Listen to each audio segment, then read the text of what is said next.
Hello, Peter here, your Pinoy accountant. And in this video, very quick video lang, let's talk about yung mga attachments sa inyong mga annual income tax returns. So here are the required attachments. So yung guide na ito is actually, I just based it doong ano pa to. This is for the 2024 na annual income tax return na guidelines. Because yung for the 2025, unfortunately, hindi pa available yung guidelines. So we expect yan, yung deadline nga is April 15, 2025, I mean 2026. We are expecting to receive the guidelines sa ano pa, sa April pa, sa first week ng April. So it's a bit ano na, medyo late na yan actually. So yung ginawa ko is I think more or less similar or same lang naman yung mga required na attachments na kailangan natin i-attach sa ating annual ITR. So itong guide na to, again, this is for the 2024, but I believe na more or less ito lang din yung i-attach natin sa ating annual ITR for the 2025. So here are the required attachments. So number one, so hindi to lahat i-attach kung ano lang yung applicable sa atin. Yun lang yung ating i-attach. Here are again the list. The first one is a filing reference number. So this is if the EFPS kayo.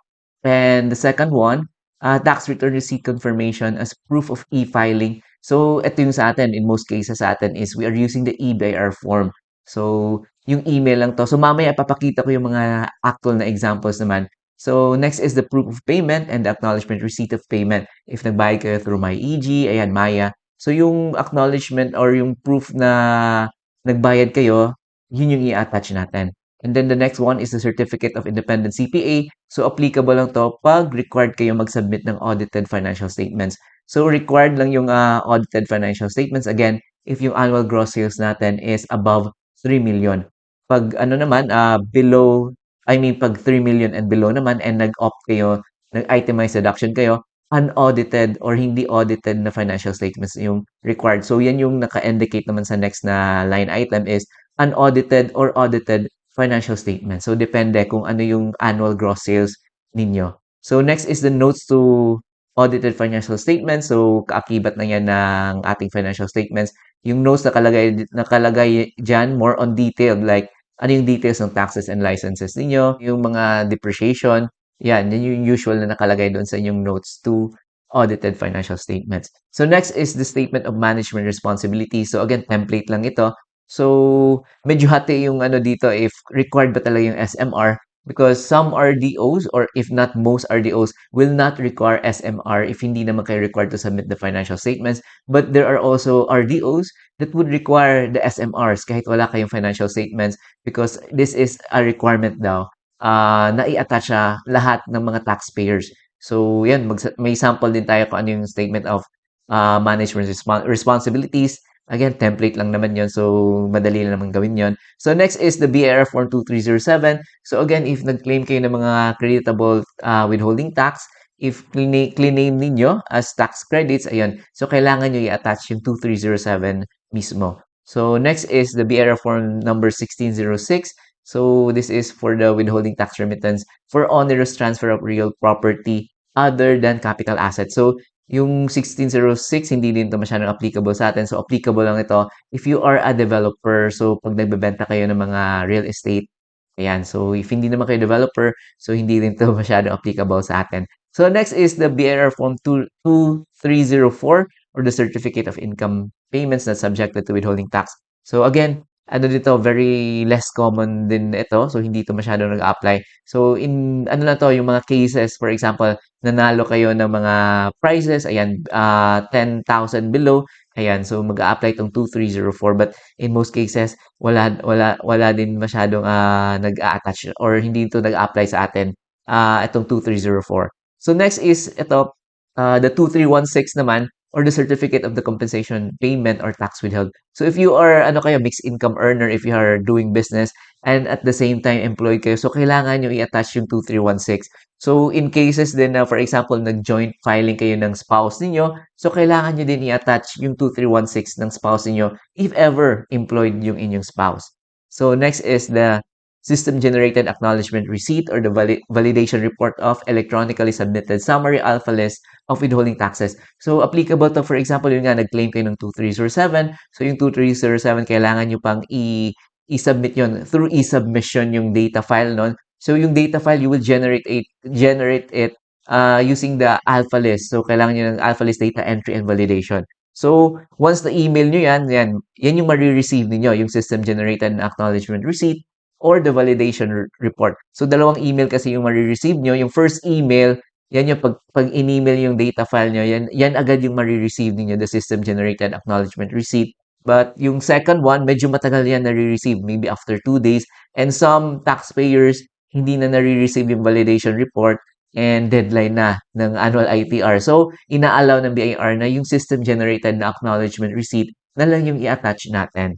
Ayan. So, next is the duly approved tax debit memo. So, hindi dito masyado nag-apply sa atin. Usually, yung gumagamit are the big companies. Ayan. For example, may mga tax credits sila and gusto nilang i-claim yon.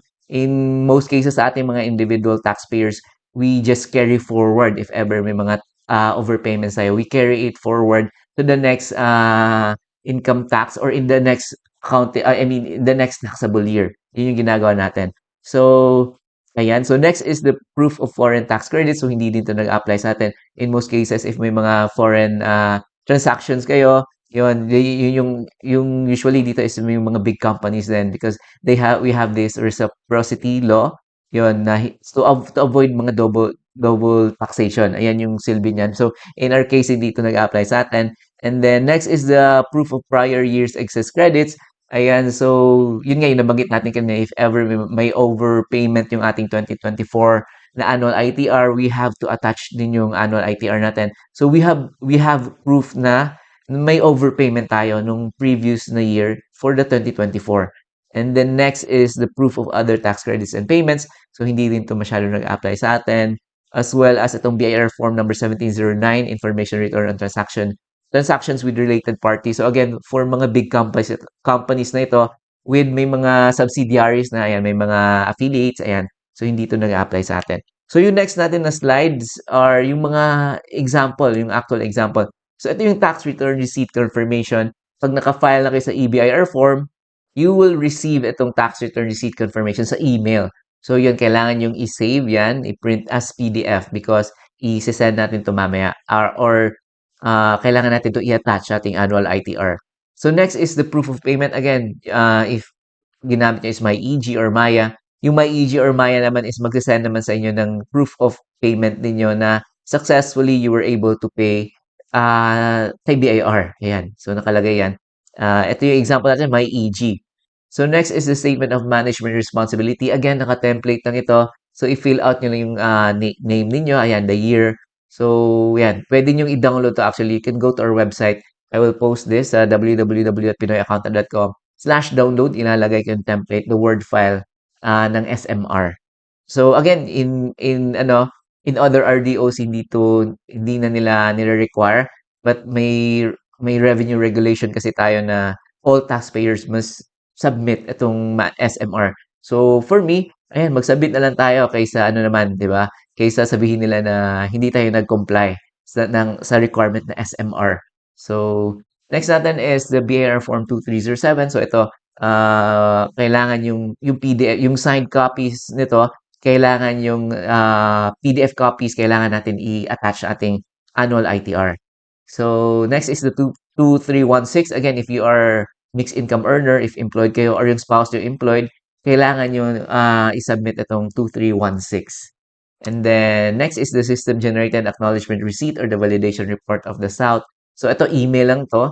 So, yan, i-print nyo as PDF. So, ito yung example ng e-submission, yung nasa taas. That is the system-generated. So, once nag-email nyo yung data file, ayan, you will receive this automatically. The BIR has received your data file. And then the next one, after maybe a few days, actually, you will receive itong e-submission validation report naman. And yung naka-indicate lang dyan is this is to confirm that we have validated your submission in compliance with the existing BIR regulations. Ibig sabihin, walang errors yung na-submit ninyo na data file. So, ayan. So, either lang yung i-attach ninyo.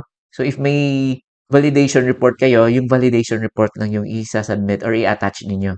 So, next is yung tanong is, saan ba natin isa-submit itong mga attachments? So, the good news is, online na to natin isa-submit. So, kailangan naka-PDF copies yung mga nabanggit natin na attachments. And kailangan nyo pumunta dito sa website. Ayan, eafs.bir.gov.ph. So if wala pa kayong account diyan, kailangan yung gumawa ng account. And then in our next videos, ayan, papakita ko yung step-by-step guide kung paano niyo i-attach yung inyong ITR, yung 2307, and the other files. So, yun lang yung video for today. So, yun, we just talked about itong ano ba yung mga required na attachments. So, yan, naka-indicate lang dyan yung mga attachments to the annual ITR and isasubmit to natin online lang using the EAFS. So, in our next video, abangan ninyo, we will have a step-by-step guide kung paano nyo i-attach yung inyong mga attachments. Ayan. So, yun lang yung video for today. My name is Peter, your Pinoy accountant. If may mga tanong kayo, just comment down below. And again, thank you very much sa mga nag-support sa aking channel, sa mga nag-subscribe, sa mga nag-comment. Ayan. And if you would want to support our channel, you can go to our website, www.pinoyaccountant.com/donate. So, super, super thank you sa mga nag-support na. And thank you again. And I'll see you in our next videos.